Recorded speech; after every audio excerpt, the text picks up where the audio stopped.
students, good morning. Today we will take our first lecture of our unit 4. Will you wake up?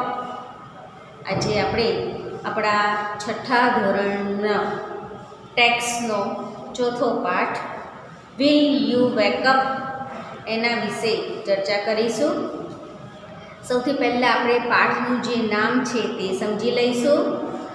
Will આપણે ગયા સેમેસ્ટરમાં the simple future tense સાદો ભવિષ્યકાળ સમજાવ્યો ત્યારે આ will શબ્દ તેમાં આવ્યો હતો.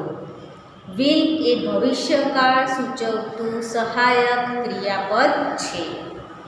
ભવિષ્યમાં થનારી કોઈ ક્રિયા માટે મુખ્ય ક્રિયાપદની આગળ સહાયક ક્રિયાપદ તરીકે વિલ મૂકવામાં આવે છે. આપણા પાઠમાં છે વિલ યુ વેકઅપ. યુ એટલે તમે અને વેકઅપ એટલે ઉઠાડશો. ગેટ અપ આપ્યું હોય તો ઉઠવું, પણ વેકઅપ એટલે ઉઠાડવું, કોઈ બીજી વ્યક્તિને ઉઠાડવું. તો આપણા પાઠનું નામ છે વિલ યુ વેકઅપ. શું તમે ઉઠાડશો? હવે આ જે પાઠનું નામ છે એની નીચે આપણને એક્ટિવિટી 1 આપી છે. તેમાં એક સુંદર મજાની પોયમ છે. એ પોયમને આપણે પહેલાં સમજી લઈએ. Activity 1, recite the poem. કવિતાને મોટેથી વાંચો. સૌથી પહેલાં હું એને વાંચી જઈશ અને પછી તમને સમજાવીશ.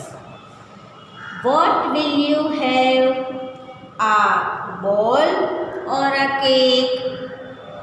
A cake is so nice. Yes, that's what I will take. What will you have? A cake or a cat? A cat is soft. I think I will take that. What will you have? A cat or a rose? A rose is so sweet.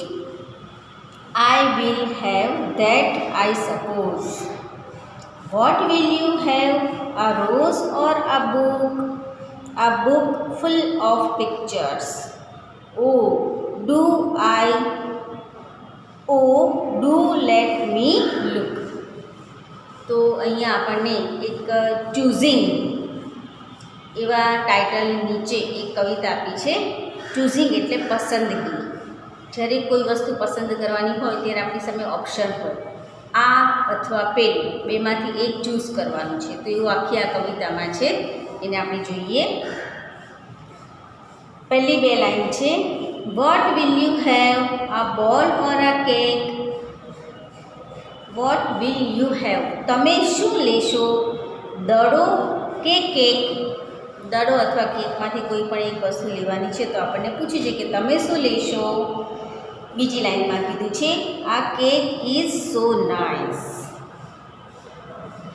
Cake ઘણી સુંદર છે, ખૂબ જ સરસ છે. Yes, that's what I will take. હા, હું તે cake લઈશ. પછીની લાઈન છે, પછીની બે લાઈનમાં વોટ વિલ યુ હેવ? આ કેક ઓર આ કેટ? જો પહેલી લાઈનમાંથી આપણે કેકને પસંદ કરી એટલે હવે આગળ ફરી પ્રશ્ન પૂછ્યો છે કે તમે શું લેશો? કેક કે બિલાડી? હવે કેકની સાથે ઓપ્શનમાં બિલાડી છે. એની પછીની લાઈનમાં કીધું છે આ કેટ ઇઝ સોફ્ટ. બિલાડી ખૂબ જ નરમ છે, પોચી પોચી છે, સોફ્ટ છે, સુંવાળી છે. I think I will take that. તો મને લાગે છે કે હવે હું આ બેમાંથી બિલાડી લઈશ. હવે આમાં બિલાડી પસંદ થઈ ગઈ. ત્યારબાદ આગળની લાઈનમાં આપણને ફરી પ્રશ્ન પૂછ્યો છે વોટ વિલ યુ હેવ? આ કેટ ઓર આ રોઝ? તમે શું લેશો? બિલાડી કે ગુલાબ? હવે બિલાડી અને ગુલાબમાંથી ચોઈસ કરવાનું છે. તો એની પછીની લાઈનમાં કીધું છે આ રોઝ ઇઝ સો સ્વીટ. ગુલાબ ખૂબ જ સુંદર છે.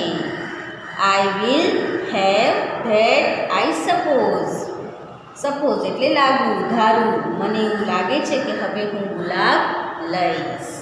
આમાંથી ગુલાબની ચોઈસ થઈ ગઈ. હવે એની આગળ ફરી એક પ્રશ્ન છે.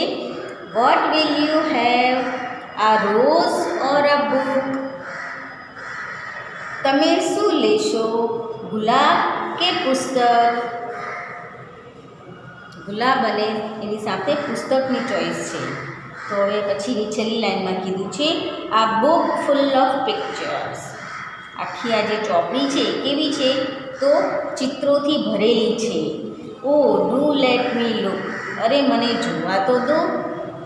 અને અંતે આખી કવિતાને અંતે એ આપણે ચિત્રોથી ભરપૂર એવી બુક પસંદ કરીએ છીએ. ત્યારબાદ એની નીચે બી પાર્ટમાં કેટલાક રાઇમિંગ વર્ડ્સ શોધીને લખવાના છે. B, find out the rhyming words from the poem. પોયમમાંથી રાઇમિંગ વર્ડ્સ શોધીને લખવાના છે. પહેલું છે કેક, તો એનો રાઇમિંગ વર્ડ એટલે સરખા ઉચ્ચારવાળા શબ્દો. તો કેકની સાથે થશે ટેક. પછીનો શબ્દ આપ્યો છે રોઝ. રોઝની સાથે ઉચ્ચાર મેચ થતો હોય તેવો આપણી પોયમમાં શબ્દ છે સપોઝ. પછી છે બુક. બુકની સાથે રાઇમિંગ વર્ડ આવે છે લુક. અને એના પછી છે કેટ, તો કેટની સાથે રાઇમિંગ વર્ડ આવશે ધેટ. સી પાર્ટમાં આન્સર ધ ક્વેશ્ચન્સ, કેટલાક પ્રશ્નોના આપણે જવાબ લખવાના છે. તો પહેલો આપણે કવિતાને આધારે લખીશું. તો પહેલો પ્રશ્ન છે વોટ ઇઝ સ્વીટ? સુંદર અથવા તો સરસ શું છે? તો કવિતાને આધારે આપણે જવાબ લખીશું એ રોઝ ઇઝ સ્વીટ, ગુલાબ સુંદર છે. બીજો પ્રશ્ન છે વોટ ઇઝ સોફ્ટ? સુંવાળું, પોચું, નરમ શું છે? તો જવાબ લખીશું એ કેટ ઇઝ સોફ્ટ. ત્રીજો પ્રશ્ન છે વોટ ઇઝ નાઇસ? સુંદર શું છે? તો એના જવાબમાં આપણે લખીશું એ કેક ઇઝ નાઇસ. ચોથો અને છેલ્લો પ્રશ્ન છે what is full of pictures? ચિત્રોથી ભરપૂર શું છે? તો જવાબ લખીશું a book is full of pictures. ચિત્રોથી ભરપૂર આ એક ચોપડી છે. ત્યારબાદ સીના બીજા પાર્ટમાં આન્સર ક્વેશ્ચન્સ ઇન એ પાર્ટમાં ક્વેશ્ચન આપેલા છે અને બી પાર્ટમાં 3 ઓપ્શન આપેલા છે. તો એમાંથી જે સાચું ઓપ્શન હોય તેને આપણે ટીક કરવાનું છે. પહેલો પ્રશ્ન છે વોટ વિલ યુ ડ્રિંક? તમે શું પીશો? તેની બાજુમાં આપણે જવાબમાં પહેલાં લખીશું ટી, ચા. તો એની બાજુમાં 3 ઓપ્શન છે. ઇટ ઇઝ હોટ, તે ગરમ છે. ઇટ હેઝ એંગ્રી, તે ગુસ્સામાં છે. ઇટ ઇઝ ટેસ્ટી, તે સ્વાદિષ્ટ છે. તો અહીંયા આપણે જવાબ આવશે ઇટ ઇઝ હોટ, ચા કેવી છે? ગરમ છે. બીજો પ્રશ્ન છે વોટ વિલ યુ ઈટ? તમે શું ખાશો? તો જવાબમાં આપણે લખી દઈએ ભેળ. તો એના 3 ઓપ્શન છે. ઇટ ઇઝ ટેસ્ટી, તે સ્વાદિષ્ટ છે. ઇટ ઇઝ સ્પાઇસી, તે તીખી છે. ઇટ ઇઝ સ્વીટ એન્ડ સોર, તે ગળી અને ખાટી છે. તો ભેળ તો આપણને કેવી લાગે છે? ટેસ્ટી. તો આપણે ઇટ ઇઝ ટેસ્ટી એને ટીક કરી દઈશું. ત્રીજો પ્રશ્ન છે વોટ વિલ યુ સ્મેલ? તમે શેની સુગંધ લેશો? તો આપણે બાજુમાં લખી દઈએ જવાબ તરીકે રોઝ. તો એના 3 ઓપ્શન છે. ઇટ ઇઝ નાઇસ, તે સુંદર છે.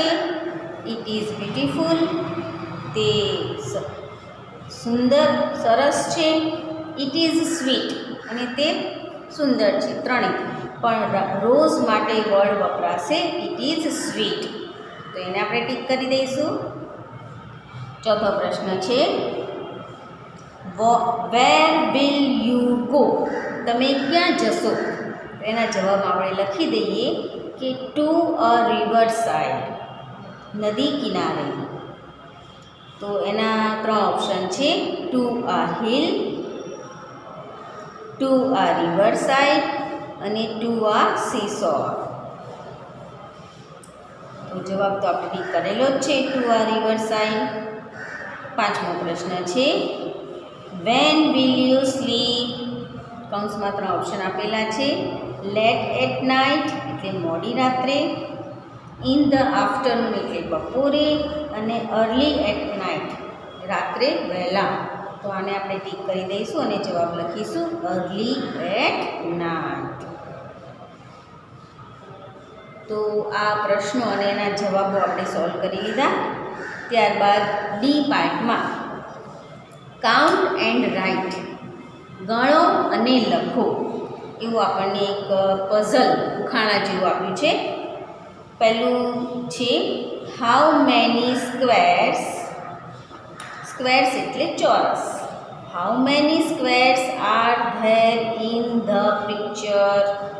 ચિત્રમાં કેટલા ચોરસ છે તે ગણી અને આપણે એના આન્સરમાં લખવાના છે.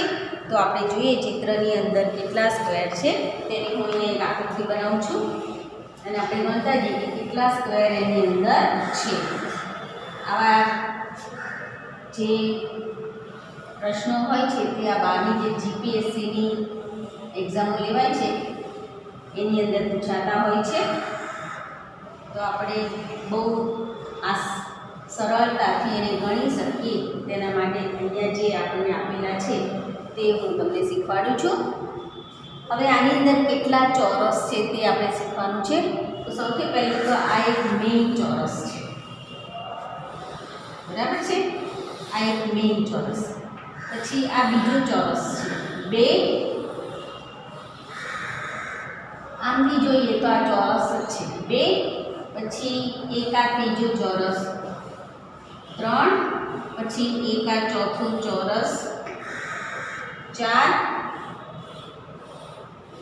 આ પાંચમું અને આ છઠ્ઠું.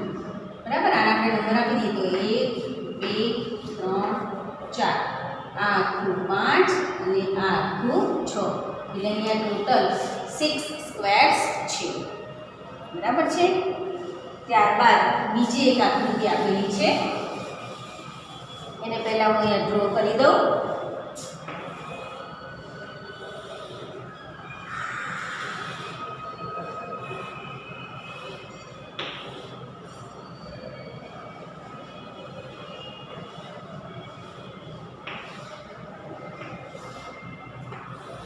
આવી એક આકૃતિ આપેલી છે અને હવે આપણને પૂછ્યું છે કે હાઉ મેની ટ્રાયેંગલ્સ, ટ્રાયેંગલ્સ એટલે ત્રિકોણ, how many triangles are there in the picture? આ ચિત્રમાં કેટલા ટ્રાયેંગલ છે એ ગણવાના છે. તો આપણે કેટલા ત્રિકોણ છે એ ગણીને લખવાના છે. તો આપણે એને નંબર આપતા જઈએ. આ 1, આ 2, આ 3, આ 4, આ 5, આ 6, આ 7, આ 8, આ 9, આ 10. 10 થયા. હવે આ 11 અને એક આ મોટું 12, બરાબર. પછી એક આ બાજુનું 13, એક આ બાજુનું 14 અને એક આ બાજુનું 15. એટલે ટોટલ અહીંયા 15 ટ્રાયેંગલ્સ છે. તો આપણે એના જવાબમાં લખીશું નીચે 15 ટ્રાયેંગલ્સ. ત્યારબાદ ત્રીજો એક પ્રશ્ન આપેલો છે, એ તો તમે ચિત્રમાં જ જોઈ શકશો, બોર્ડ પર દોરાય તેવું નથી. તો એમાં આપણને પૂછ્યું છે how many glasses R there in the picture? આ ચિત્રની અંદર કેટલા ગ્લાસીસ છે, કેટલા ગ્લાસ છે? તો તમે ચિત્રમાં જોઈ શકો છો 4 ગ્લાસ આપણને દેખાય છે. ઉપરના જે મોઢા, જ્યાં આપણે મોઢું રાખીને પાણી પીએ છીએ એ જગ્યા જોશો તો તમને ચિત્રમાં 4 ગ્લાસ દેખાશે. તો આપણે એના આન્સરમાં લખીશું 4 ગ્લાસીસ. ત્યારબાદ એક ચોથું ચિત્ર આપેલું છે અને પ્રશ્ન પૂછ્યો છે how many animals are there in the picture? આ ચિત્રની અંદર કેટલા પ્રાણીઓ છે? તો તો હવે આ ચિત્ર તો મારે બોર્ડ ઉપર દોરી શકાય તેમ નથી. તમે તમારી રીતે ગણજો અને હું તમને જવાબ આપું છું એટલા આ ચિત્રમાં થાય છે કે નહીં તે તમે જોજો. ટોટલ અહીંયા 20 એનિમલ્સ છે, 20 એનિમલ્સ છે. તમે પેન્સિલથી એના પર નંબર આપતા જજો અને ગણતા જજો. 20 એનિમલ્સ થવા જોઈએ, બરાબર. આ એક કામ તમારે તમારી જાતે કરવાનું છે. ત્યારબાદ 5 નંબરનો એક પ્રશ્ન આપ્યો છે. There were 20 birds in a tree. શું કીધું છે આપણને કે એક વૃક્ષની અંદર 20 એટલે 20 પક્ષીઓ બેઠા છે. એક કોઈ ઝાડ છે તેની અંદર 20 પક્ષીઓ હતા. A man took his gun. એક માણસે એની બંદૂક લીધી. And shot one bird. અને એક બર્ડનો શિકાર કર્યો. એક શિકારી માણસે પોતાની બંદૂક લીધી અને એક પક્ષીને ગોળી મારી. How many birds will be there in the tree after that? એના પછી એ ઝાડ ઉપર કેટલા પક્ષીઓ રહ્યા હતા? જો ટોટલ 20 પક્ષીઓ હતા. કોઈ માણસે આવીને એક પક્ષીનો શિકાર કર્યો તો કોઈ પણ માણસ તો હવે કેટલા પક્ષીઓ રહ્યા એવો પ્રશ્ન પૂછીએ તો કોઈ પણ માણસ ફટાક દઈને 20માંથી 1 માઇનસ કરીને જવાબ આપી દે 19. પણ આ જવાબ ખોટો છે, કેમ કે જવાબ છે કે કોઈ પક્ષી ના રહ્યું. કારણ કે જે બંદૂકની ગોળીનો અવાજ આવ્યો એ અવાજથી જ ડરી અને પેલા બાકીના જે 19 પક્ષીઓ હતા એ પણ ઝાડ ઉપરથી ઉડી ગયા. એટલે હવે ઝાડ ઉપર કોઈ પક્ષી રહ્યું નહીં, બરાબર છે. તો જવાબ આવશે નો બર્ડ્સ. ત્યારબાદ છઠ્ઠો અને છેલ્લો પ્રશ્ન છે. જીગર હેડ 500 રૂપીઝ. જીગરની પાસે 500 રૂપિયા હતા. He went to a cinema. અને તે 500 રૂપિયા લઈ અને તે પિક્ચર જોવા માટે ગયો. હી વોચ્ડ ભાગ મિલ્ખા ભાગ. એણે કયું પિક્ચર જોયું? તો ભાગ મિલ્ખા ભાગ પિક્ચર જોયું. He paid ₹100 for the ticket. એણે એ 500 રૂપિયામાંથી 100 રૂપિયા ટિકિટ માટે ચૂકવ્યા. ડ્યુરિંગ ધ ઇન્ટરવલ, રિસેસ દરમિયાન, he bought 2 packets of popcorn. એણે પોપકોર્નના 2 પેકેટો ખરીદ્યા. He paid ₹50 for each packet. અને દરેક પેકેટના એણે 50 રૂપિયા ચૂકવ્યા. How many rupees will Jigar have now. તો હવે જીગર પાસે કેટલા રૂપિયા હશે? તો આપણે અહીંયા ગણીશું કે 500 રૂપિયા લઈને ગયો હતો, 100 રૂપિયા એણે ટિકિટના આપ્યા અને 50 રૂપિયાનું એક પેકેટ, એવા 2 પેકેટ એણે પોપકોર્ન ખરીદ્યા. તો 50 વત્તા 50 એટલે 100 અને 100 ટિકિટના, એમ કરીને 200 રૂપિયા એણે વાપર્યા. તો 500માંથી આપણે 200 માઇનસ કરીએ તો તમે બધા ગણિત શીખો જ છો. તો કેટલો જવાબ આવશે? 300. તો જવાબ આવશે અહીંયા ₹300. ત્યારબાદ એક્ટિવિટી 2 જોઈએ. Work in groups, answer this questions. જોડીમાં કામ કરવાની છે અને પ્રશ્નોના જવાબ આપવાનું છે. Plan to celebrate the world environment day. અને વિશ્વ પર્યાવરણ દિવસની ઉજવણીની આખું એક આયોજન કરવાનું છે. તો પહેલો પ્રશ્ન છે, when is the world environment day celebrated? વિશ્વ પર્યાવરણ દિવસ ક્યારે ઉજવાય છે? તો 3 ઓપ્શન આપેલા છે. 5th જાન્યુઆરી, 5th સપ્ટેમ્બર અને 5th જૂન. તો આપણે એને ટીક કરીશું. 5th જૂનને, 5મી જૂને વિશ્વ પર્યાવરણ દિવસ આપણે ઉજવીએ છીએ. બીજો પ્રશ્ન છે, where will you celebrate the world environment day? Celebrate એટલે ઉજવવું. તમે વિશ્વ પર્યાવરણ દિવસ ક્યાં ઉજવશો? તો જવાબ આપેલા છે 3 option. In the house, in school અને ઇન ધ થિયેટર. તો આપણે જવાબ લખીશું ઇન સ્કૂલ. ત્રીજો પ્રશ્ન છે, what will you do on this day? તમે આ દિવસે શું કરશો? 3 ઓપ્શન છે. પ્લાન્ટ ટ્રીઝ, પ્લક ફ્લાવર્સ, એટલે પ્લાન્ટ ટ્રીઝ એટલે વૃક્ષો વાવવા, પ્લગ ફ્લાવર્સ એટલે ફૂલોને તોડવા, અને શાઉટ લાઉડલી એટલે મોટેથી બૂમો પાડવી. તો આપણે એમાંથી જવાબ ટીક કરીશું પ્લાન્ટ ટ્રીઝ, વૃક્ષોને વાવીશું વિશ્વ પર્યાવરણના દિવસે. ત્યારબાદ ચોથો પ્રશ્ન, which competitions will you arrange on this day? Arrange એટલે આયોજન કરવું. તમે આ દિવસે કઈ સ્પર્ધાઓનું આયોજન કરશો? 3 ઓપ્શન આપેલા છે: 100 મીટર રેસ, ઇલોક્વેશન કોમ્પિટિશન અને સિંગિંગ કોમ્પિટિશન. 100 મીટર રેસ એટલે 100 મીટરની દોડ, ઇલોક્વેશન કોમ્પિટિશન એટલે વક્તૃત્વ સ્પર્ધા, અને સિંગિંગ કોમ્પિટિશન એટલે ગાવાની સ્પર્ધા. તો આપણે એને જવાબ ટીક કરીશું elocution competition based on world environment day, વિશ્વ પર્યાવરણ દિવસ ઉપર આધારિત એવી વક્તૃત્વ સ્પર્ધા. 5મો અને છેલ્લો પ્રશ્ન છે, what types of slogans will you make? તમે કયા પ્રકારના સૂત્રો બનાવશો? પહેલું આપ્યું છે સેવ ટ્રીઝ, બીજું છે સેવ મની, અને ત્રીજું છે યુઝ પ્લાસ્ટિક. તો વિશ્વ પર્યાવરણ દિવસને આધારિત હોય તો અહીંયા મેચ થશે સેવ ટ્રીઝ. તો આપણે એને ટીક કરી દઈશું. આ તો આપણે અહીંયા એક્ટિવિટી 2A સુધી ચર્ચા કરી. હવે બી પાર્ટ છે એ આપણે નેક્સ્ટ લેક્ચરમાં ચર્ચા કરીશું. અહીંયા આપણે આપણું લેક્ચર પૂરું કરીએ છીએ. Thank you.